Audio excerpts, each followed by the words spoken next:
ಒಮ್ಮೆ ಯೋಚನೆ ಮಾಡಿ ನೋಡಿ, ತಂದೆ ತಾಯಿ ಇಬ್ಬರು ದೇಶದ ಅತ್ಯುನ್ನತ IAS ಅಧಿಕಾರಿಗಳು, ತಿಂಗಳಿಗೆ ಲಕ್ಷಾಂತರ ರೂಪಾಯಿ ಸಂಬಳ, ಸಮಾಜದಲ್ಲಿ ಅತ್ಯುನ್ನತ ಗೌರವ. ಆದರೂ ಅವರ ಮಕ್ಕಳಿಗೆ ಮೀಸಲಾತಿ ಸೌಲಭ್ಯ ಸಿಗ್ಬೇಕಾ? ಇದೇ ಪ್ರಶ್ನೆಯನ್ನು ಈಗ ದೇಶದ ಅತ್ಯುನ್ನತ ನ್ಯಾಯಾಲಯವಾದ ಸುಪ್ರೀಂ ಕೋರ್ಟ್ ಅತ್ಯಂತ ಗಂಭೀರವಾಗಿ ಕೇಳಿದೆ. ಕರ್ನಾಟಕದ ಒಂದು ಸರ್ಕಾರಿ ನೌಕರಿಯ ಪ್ರಕರಣ ದೇಶಾದ್ಯಂತ ಮೀಸಲಾತಿಯ ಇತಿಹಾಸದಲ್ಲೇ ಅತಿ ದೊಡ್ಡ ಚರ್ಚೆಗೆ ಕಾರಣವಾಗಿದೆ. ಅಷ್ಟಕ್ಕೂ ಈ ಪ್ರಕರಣವೇನು? ನಿಮಗೆ ಕ್ರಿಮಿ ಲೇಯರ್ ನಿಯಮ ಅನ್ವಯಿಸುತ್ತಾ? ಕಂಪ್ಲೀಟ್ ಮಾಹಿತಿ ಈ ವಿಡಿಯೋದಲ್ಲಿದೆ. ಮಿಸ್ ಮಾಡದೆ, ಎಲ್ಲೂ ಸ್ಕಿಪ್ ಮಾಡದೆ ವಿಡಿಯೋ ನೋಡಿ. ಎಸ್ ವೀಕ್ಷಕರೇ, ಒಂದು ವೇಳೆ ತಂದೆ ತಾಯಿ ಇಬ್ಬರು IAS ಅಧಿಕಾರಿಗಳಾಗಿದ್ದರೆ ಅವರ ಮಕ್ಕಳಿಗೆ ಮೀಸಲಾತಿಯ ಅಗತ್ಯ ಯಾಕಿದೆ? ಶಿಕ್ಷಣ ಮತ್ತು ಆರ್ಥಿಕ ಸಬಲೀಕರಣದಿಂದ ಸಮಾಜದಲ್ಲಿ ಸೋಷಿಯಲ್ ಮೊಬಿಲಿಟಿ ಅಂದರೆ ಸಾಮಾಜಿಕ ಸ್ಥಾನಮಾನದ ಬದಲಾವಣೆ ಆಗುತ್ತದೆ. ಹೀಗಿರುವಾಗ ಮತ್ತೆ ಅವರ ಮಕ್ಕಳು ಮೀಸಲಾತಿ ಕೇಳುತ್ತಾ ಹೋದರೆ ನಾವು ಈ ವ್ಯವಸ್ಥೆಯಿಂದ ಎಂದಿಗೂ ಹೊರಬರಲು ಸಾಧ್ಯವೇ ಇಲ್ಲ ಎಂದು ಸುಪ್ರೀಂ ಕೋರ್ಟ್ನ ನ್ಯಾಯಮೂರ್ತಿ BV ನಾಗರತ್ನರವರು ಅತ್ಯಂತ ಮಹತ್ವದ ಅವಲೋಕನವನ್ನ ಮಾಡಿದ್ದಾರೆ. ಎಸ್ ವೀಕ್ಷಕರೇ, ಇತರ ಹಿಂದುಳಿದ ವರ್ಗಗಳ ಅಂದರೆ OBC ಮೀಸಲಾತಿಯಲ್ಲಿರುವ ಕ್ರಿಮಿ ಲೇಯರ್ ನಿಯಮಕ್ಕೆ ಸಂಬಂಧಿಸಿದಂತೆ ಸುಪ್ರೀಂ ಕೋರ್ಟ್ನಲ್ಲಿ ನಡೆದ ವಿಚಾರಣೆಯ ಸಂದರ್ಭದಲ್ಲಿ ಈ ಸೀರಿಯಸ್ ಪ್ರಶ್ನೆಗಳು ಬಂದಿವೆ. ಹಾಗಾದ್ರೆ ಅಸಲಿಗೆ ಸುಪ್ರೀಂ ಕೋರ್ಟ್ನಲ್ಲಿ ನಡೆದ ಈ ವಿಚಾರಣೆ ಏನು? ಕರ್ನಾಟಕದ ಹೈಕೋರ್ಟ್ ನೀಡಿದ ತೀರ್ಪಿನ ಹಿನ್ನೆಲೆ ಏನು? ಕ್ರಿಮಿ ಲೇಯರ್ ವ್ಯಾಪ್ತಿಗೆ ಯಾರೆಲ್ಲ ಬರ್ತಾರೆ? ಈ ಎಲ್ಲ ಆಯಾಮಗಳ ಕಂಪ್ಲೀಟ್ ಮಾಹಿತಿಯನ್ನ ಇವತ್ತಿನ ವಿಶೇಷ ವಿಡಿಯೋದಲ್ಲಿ ನಾವು ನೀಡಲಿದ್ದೇವೆ. ವಿಡಿಯೋವನ್ನ ಸ್ಕಿಪ್ ಮಾಡದೆ ಕೊನೆವರೆಗೂ ನೋಡಿ. ತಂದೆ ತಾಯಿ ಇಬ್ಬರು IAS ಆಗಿದ್ರೆ ಮೀಸಲಾತಿ ಯಾಕೆ? ನ್ಯಾಯಮೂರ್ತಿ BV ನಾಗರತ್ನರವರ ಗಂಭೀರ ಕಳವಳ. ಸುಪ್ರೀಂ ಕೋರ್ಟ್ನ ನ್ಯಾಯಮೂರ್ತಿಗಳಾದ BV ನಾಗರತ್ನ ಮತ್ತು ನ್ಯಾಯಮೂರ್ತಿ ಉಜ್ವಲ್ ಬುಯಾನ್ ಅವರನ್ನು ಒಳಗೊಂಡ ದ್ವಿಸದಸ್ಯ ಪೀಠವು ಈ ಪ್ರಮುಖ ವಿಷಯದ ವಿಚಾರಣೆಯನ್ನ ನಡೆಸಿದೆ. ವಿಚಾರಣೆಯ ಸಂದರ್ಭದಲ್ಲಿ ನ್ಯಾಯಮೂರ್ತಿ BV ನಾಗರತ್ನರವರು ದೇಶದ ಮೀಸಲಾತಿ ವ್ಯವಸ್ಥೆಯ ಸದ್ಯದ ಪರಿಸ್ಥಿತಿಯ ಬಗ್ಗೆ ತೀವ್ರ ಕಳವಳವನ್ನ ವ್ಯಕ್ತಪಡಿಸಿದರು. ಇದು ನಾವೆಲ್ಲರೂ ಗಂಭೀರವಾಗಿ ಯೋಚಿಸಬೇಕಾದ ವಿಷಯವಾಗಿದೆ. ಒಮ್ಮೆ ಮೀಸಲಾತಿಯ ಸೌಲಭ್ಯ ಪಡೆದು ಪೋಷಕರು ಚೆನ್ನಾಗಿ ಓದಿ ಒಳ್ಳೆಯ ಉದ್ಯೋಗದಲ್ಲಿದ್ದು ಉತ್ತಮ ಆದಾಯ ಗಳಿಸುತ್ತಿದ್ದರೂ ಅವರ ಮಕ್ಕಳಿಗೆ ಮತ್ತೆ ಮೀಸಲಾತಿ ಬೇಕು ಎನ್ನುವುದಾದರೆ ಅದರಲ್ಲಿ ಏನು ಪ್ರಯೋಜನವಿದೆ? ಅವರು ಮೀಸಲಾತಿ ವ್ಯವಸ್ಥೆಯಿಂದ ಹೊರಬರಬೇಕು ಅಲ್ಲವೇ ಎಂದು ನ್ಯಾಯಮೂರ್ತಿಗಳು ಪ್ರಶ್ನಿಸಿದ್ದಾರೆ. ಸಮಾಜದಲ್ಲಿ ಶೈಕ್ಷಣಿಕ ಹಾಗೂ ಆರ್ಥಿಕ ಸಬಲೀಕರಣ ಉಂಟಾದಾಗ ಸಾಮಾಜಿಕವಾಗಿ ಅವರ ಸ್ಥಾನಮಾನ ಖಂಡಿತವಾಗಿಯೂ ಸುಧಾರಿಸುತ್ತದೆ. ಹೀಗಿರುವಾಗ ಆರ್ಥಿಕವಾಗಿ ಮತ್ತು ಸಾಮಾಜಿಕವಾಗಿ ಅತ್ಯಂತ ಉತ್ತಮ ಸ್ಥಿತಿಯಲ್ಲಿರುವ ಕುಟುಂಬಗಳ ಮಕ್ಕಳು ಕೂಡ ಹಠ ಹಿಡಿದು ಮೀಸಲಾತಿ ಸೌಲಭ್ಯಗಳನ್ನ ಕೇಳುವುದು ಎಷ್ಟರ ಮಟ್ಟಿಗೆ ಸರಿ ಎಂಬುದು ಕೋರ್ಟ್ನ ಆಶಯವಾಗಿದೆ.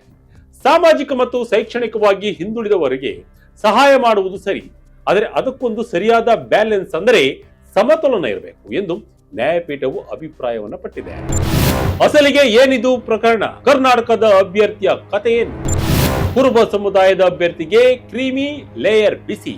ಸುಪ್ರೀಂ ಕೋರ್ಟ್ ಇಂತಹ ಮಹತ್ವ ಅವಲೋಕನಗಳನ್ನ ಮಾಡಲು ಕಾರಣವಾಗಿದ್ದು ನಮ್ಮ ಕರ್ನಾಟಕದ ಒಂದು ಪ್ರಕರಣ. ಹೌದು, ಕರ್ನಾಟಕದ ಕುರುಬ ಸಮುದಾಯಕ್ಕೆ ಸೇರಿದ ಅಭ್ಯರ್ಥಿಯೊಬ್ಬರು ಕರ್ನಾಟಕ ವಿದ್ಯುತ್ ಪ್ರಸರಣ ನಿಗಮ ನಿಯಮಿತ ಅಂದರೆ KPTCL ನಲ್ಲಿ ಎಲೆಕ್ಟ್ರಿಕಲ್ ಸಹಾಯಕ ಇಂಜಿನಿಯರ್ ಹುದ್ದೆಗೆ ಮೀಸಲಾತಿ ಅಡಿಯಲ್ಲಿ ಆಯ್ಕೆಯಾಗಿದ್ದರು.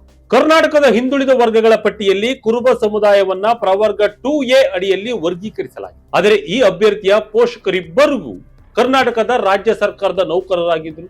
ಇವರ ಒಟ್ಟು ಕುಟುಂಬದ ವಾರ್ಷಿಕ ಆದಾಯ ಸುಮಾರು 19.48 ಲಕ್ಷ ರೂಪಾಯಿಗಳಷ್ಟಿತ್ತು. ಈ ಕಾರಣದಿಂದಾಗಿ ಜಿಲ್ಲಾ ಜಾತಿ ಮತ್ತು ಆದಾಯ ಪರಿಶೀಲನಾ ಸಮಿತಿಯು ಈ ಅಭ್ಯರ್ಥಿಯು ಕ್ರೀಮಿ ಲೇಯರ್ ಅಂದರೆ ಕೆನೆ ಪದರದ ವ್ಯಾಪ್ತಿಗೆ ಬರುತ್ತಾರೆ ಎಂದು ತೀರ್ಮಾನಿಸಿ ಅವರಿಗೆ ಜಾತಿ ಸಿಂಧುತ್ವ ಪ್ರಮಾಣ ಪತ್ರ ಅಂದರೆ ಕ್ಯಾಸ್ಟ್ ವ್ಯಾಲಿಡಿಟಿ ಸರ್ಟಿಫಿಕೇಟ್ ನೀಡಲು ನಿರಾಕರಿಸಿದರು.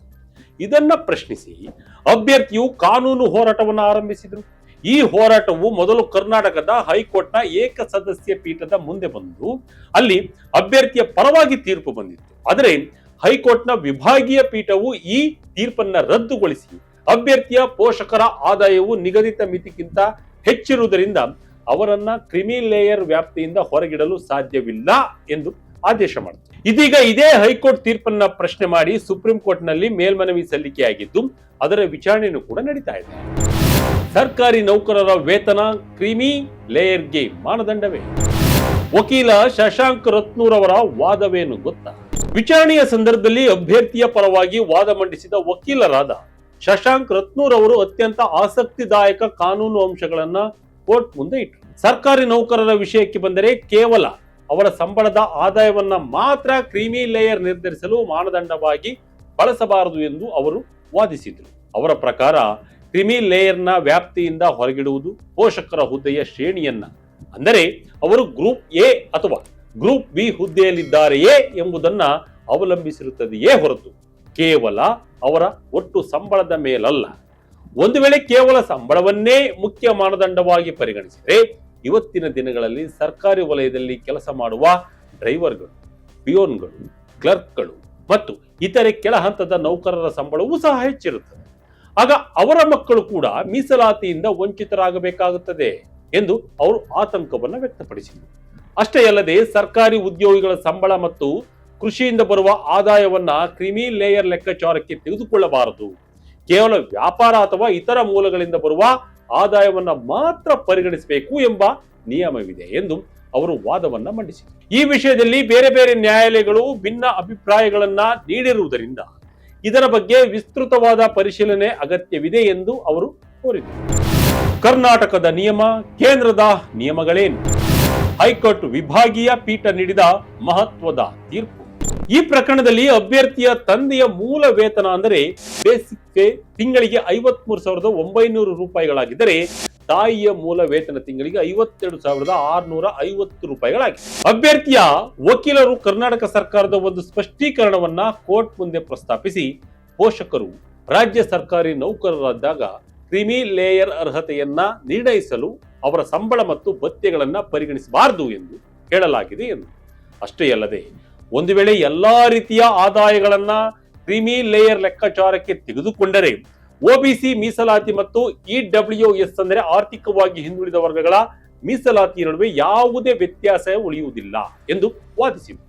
ಆದರೆ ಕರ್ನಾಟಕದ ಹೈಕೋರ್ಟ್ ವಿಭಾಗೀಯ ಪೀಠವು ಈ ವಾದವನ್ನು ಒಪ್ಪಿದಿಲ್ಲ. ಹೈಕೋರ್ಟ್ ಪ್ರಕಾರ ಸಂಬಳದ ಆದಾಯವನ್ನ ಕ್ರಿಮಿ ಲೇಯರ್ ಲೆಕ್ಕಾಚಾರದಿಂದ ಹೊರಗಿಡುವ ನಿಯಮವು ಕೇವಲ ಕೇಂದ್ರ ಸರ್ಕಾರದ ಅಡಿಯ ಉದ್ಯೋಗಗಳು ಮತ್ತು ಮೀಸಲಾತಿಗೆ ಮಾತ್ರ ಅನ್ವಯಿಸುತ್ತದೆ.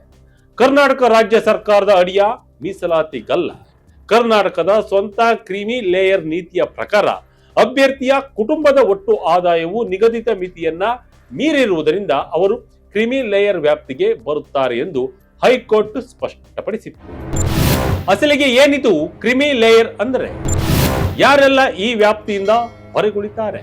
ವೀಕ್ಷಕರೇ, ಏನಿದು ಕ್ರಿಮಿ ಲೇಯರ್ ಅಂದ್ರೆ ಯಾರೆಲ್ಲ ಈ ವ್ಯಾಪ್ತಿಯಿಂದ ಹೊರಗುಳಿತಾರೆ ಅನ್ನೋದನ್ನ ನೋಡ್ತಾ ಹೋದಾದ್ರೆ, ಒಬಿಸಿ ಅಂದರೆ ಇತರ ಹಿಂದುಳಿದ ವರ್ಗಗಳ ಮೀಸಲಾತಿಯಲ್ಲಿ ಸಾಮಾಜಿಕವಾಗಿ ಮತ್ತು ಆರ್ಥಿಕವಾಗಿ ಅತ್ಯಂತ ಮುಂದುವರಿದ ಕುಟುಂಬಗಳನ್ನ ಮೀಸಲಾತಿ ಸೌಲಭ್ಯದಿಂದ ಹೊರಗಿಡಲು ಈ ಕ್ರಿಮಿ ಲೇಯರ್ ಅಥವಾ ಕೆನೆಪ ದರ ಎಂಬ ನಿಯಮವನ್ನ ಜಾರಿಗೆ ತರಲಾಗಿದೆ. ಸದ್ಯದ ನಿಯಮಗಳ ಪ್ರಕಾರ ಒಬಿಸಿ ಅಭ್ಯರ್ಥಿಯ ಕುಟುಂಬದ ಒಟ್ಟು ವಾರ್ಷಿಕ ಆದಾಯವು 8 ಲಕ್ಷ ರೂಪಾಯಿಗಳಿಗಿಂತ ಹೆಚ್ಚಿದ್ದರೆ ಅವರನ್ನ ಕ್ರಿಮಿ ಲೇಯರ್ ಎಂದು ಪರಿಗಣಿಸಲಾಗುತ್ತದೆ ಮತ್ತು ಅವರಿಗೆ ಒಬಿಸಿ ಮೀಸಲಾತಿ ಸೌಲಭ್ಯಗಳು ಸಿಗುವುದಿಲ್ಲ.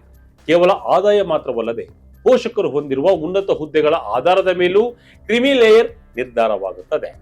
ಉದಾಹರಣೆಗೆ, ಸಂವಿಧಾನಾತ್ಮಕ ಹುದ್ದೆಗಳಾದ ರಾಷ್ಟ್ರಪತಿ, ಉಪರಾಷ್ಟ್ರಪತಿ, ಸುಪ್ರೀಂ ಕೋರ್ಟ್ ಮತ್ತು ಹೈಕೋರ್ಟ್ ನ್ಯಾಯಾಧೀಶರು, ಮುಖ್ಯ ಚುನಾವಣಾ ಆಯುಕ್ತರು, ಕಂಟ್ರೋಲರ್ ಮತ್ತು ಆಡಿಟರ್ ಜನರಲ್ ಅಂದರೆ ಸಿಎಜಿ, ಯುಪಿಎಸ್ಸಿ ಅಥವಾ ರಾಜ್ಯ ಲೋಕಸೇವಾ ಆಯೋಗಗಳ ಅಧ್ಯಕ್ಷರು ಮತ್ತು ಸದಸ್ಯರ ಮಕ್ಕಳಿಗೆ ಒಬಿಸಿ ಮೀಸಲಾತಿ ಸೌಲಭ್ಯ ಸಿಗುವುದಿಲ್ಲ.